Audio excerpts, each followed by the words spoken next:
In front of me is Tank 3 Pro, and today I would like to show you how you can block app notifications. Begin by launching Settings and clicking on Notifications right away. Now select App Settings at the top.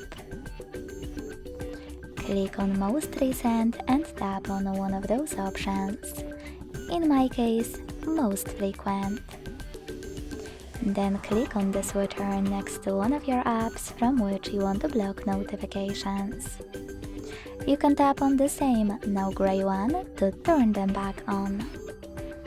If you want to, you can also just click on one of your apps available on the left and then manage all notifications from here.